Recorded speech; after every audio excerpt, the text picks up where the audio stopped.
Hey guys, Mr. Milton here. Today we're going to look at exponential functions, growth and decay notes. At the end of this video, you should be able to identify and explain the various parts of an exponential function.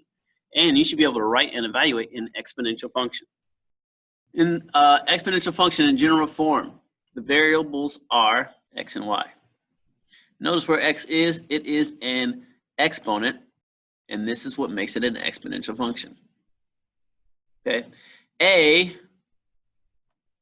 is the initial value or the starting value. And this value never equals 0. It cannot equal 0. Okay. B is the growth or decay factor. And because that means that these aren't variables, these are A and B are parts of our function that's going to stay consistent over the function. Okay. If b is greater than 1, then the function is a growth function. It gets larger over time. If b is less than 1, then the function is a decay function, and that means it gets smaller over time. Okay, notice for this that b will never equal 1. Okay, because if it did equal 1, then that would mean it's not growing or decaying, and therefore it wouldn't be a growth or decay function.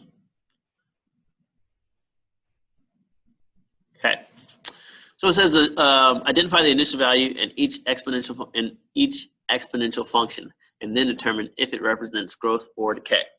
So in our first number 1, our initial value, remember that's a, I equals a times b to the x. Our initial value is 12.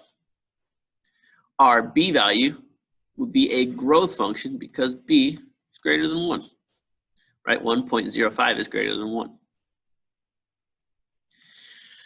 Number 2, decimal here, but it's still the a value because it's not attached to an exponent. Our initial value would be 0.4. It is a growth function because our b value is greater than 1. 2 is greater than 1. Okay. Number 3, our initial value 5,000. This would be a decay function because b is less than 1, right? Our b value, 2/3, is less than 1. Okay, so let's look at an example here. It says the population of a city is 50,000 and increases by 3% each year. Write an exponential function to represent this situation and then tell how many people live in this city after 5 years. So A, our initial value, our starting value. What is that in this situation? Well, it says 50,000. Our B value. Here's where a lot of people will mess up in this situation because you have to realize that they are telling you that it increases. They're telling you that it increases. A lot of people will say our B value is 3%, and they'll say, oh, that's 0.03. If they're really good at decimals, and they'll just say 0.3. Okay? A lot of people will say 0.03. Here's the issue. Once you find the values of a and b, you can write the function. A value is typically given, and the b value takes a little work. The growth rate here is 3%. Try using 0.03 as your b value. Why is this incorrect? So here, as we try to type this into the function, 0.03, right? And we just say, 5, because 5 is our terms, right? It says after 5 years. So there's a couple ways that we can do this. We could do all this together, or 2, 3, 4, 5. We could do it like this way because remember 0.03 to the 5th power just means 0.03 times itself 5 times. I'm going to do it this way just to explain why this is not right for our b value. So if we did 50,000 times 0.03, it is saying that our population after 1 year would be 1,500 times 0.03. After 2 years would be 45 people times 0.03.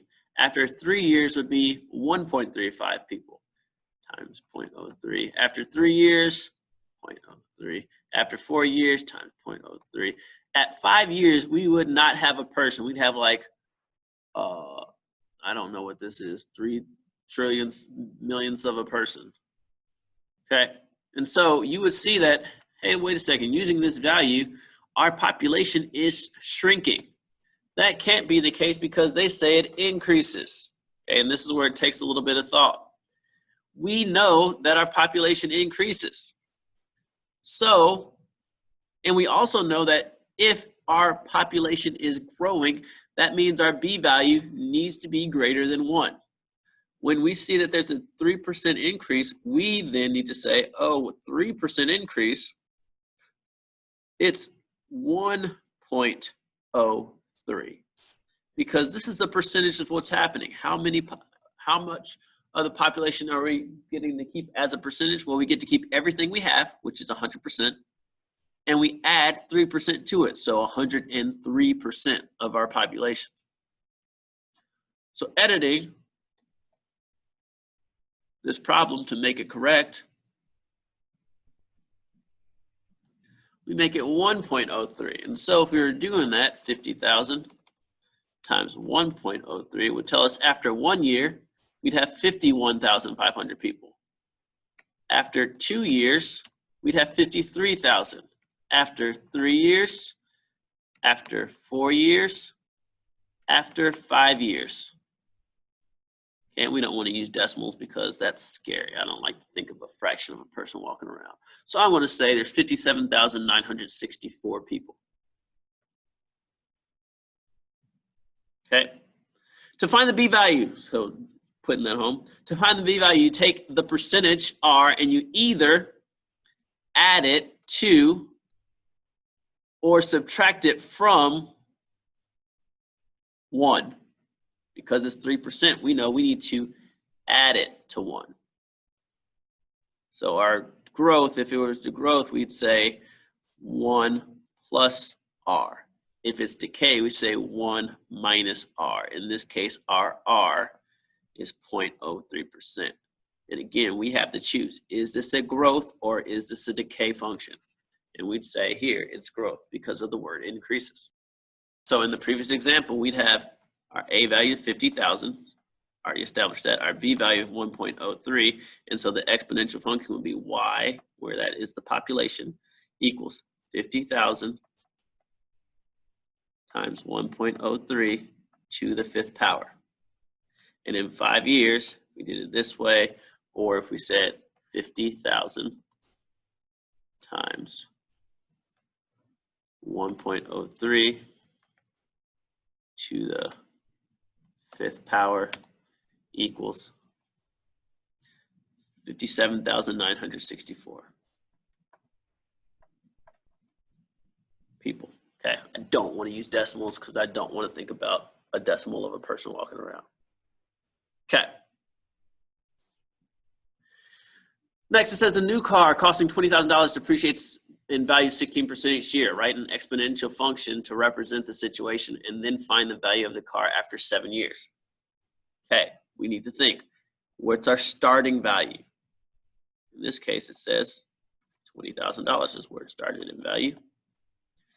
And then it says it depreciates, which means it gets less in value by 16% each year. So our B value, 1 minus R, where R is 0.16. So our B value is 0.84. Again, I like to think of this as each year we keep 84% of the value of the car. So our function then would be Y, where Y is the price of the car, the value of the car now, 20,000, where it started, times the 84% of value we keep each year. Then the question says after 7 years, so X is our, or that 7 is our X, how many different times it happens. And so now we can use our calculator, and I'm using the calculator that should be available to you on your computer, but you can also do this on the TI as well. Here we go. So 20,000 is our start, times, and I use parentheses, 0.84, close parentheses, to the 7th power. So now I'd say, okay, after 7 years, It's $5,901.81. Okay, in this case, very comfortable going to decimals here because money uses cents. Okay, and so that's okay. Okay, I wouldn't go 0.08693114888 cents, but I'll take it to a point where it makes sense. But all right. So after 50 years, the buyer decides to sell the car for $3,000. Is this a fair price? So to answer this question, we have to say, well, how much should this car be worth after 15 years? Let's use our function. If our car starts off at $20,000 and then loses 84% of its value, or keeps 84% of its value each year, after 15 years, how much should it be worth? Times 0.84, close parentheses, to the 15th.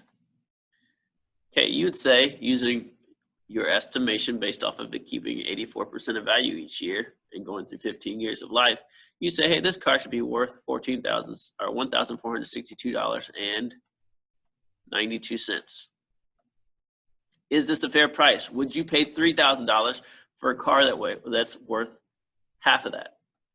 And you'd say, no. The car is worth $1,462.92. Okay, and that's what you'd explain to that person. Or you just say, no, that's way too high for me. All right, in the movie Pay It Forward, an idea is brought about by a boy who wants to make a difference in the world. The concept he comes up with is to do one unexpected thing for 3 nice people. And then, in exchange, you ask those 3 people to pay it forward by doing something nice for 3 people, and so on and so on. Write an exponential function to represent this situation. Okay, here it goes.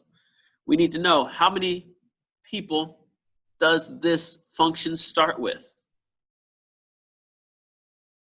You say it starts with 1 person. Okay, because only 1 person came up with this idea. Well, what's its growth rate? Because he wants more people to do it, so we know it's a growth rate. Well, he's saying one person's doing something for 3 people. What percentage? Well, he's tripling it. 1 person for 3 people, his growth rate is 3. He's tripling it. So our function then is y equals a times b to the x. If this happens 5 times, how many people are affected? Let's see. 1 times 3 to the 5th power. 1 times 3 to the 5th power. 243 people. If he does it, and then the people that he asks to do it up to 5 times, 243 people will be affected by it. Okay. Let me go back. 1 times 3 to the 10th power. 59,049 people. 59,049 people. And then finally, 1 times 3 to the 50th power. That's a big number. I'll just write that here.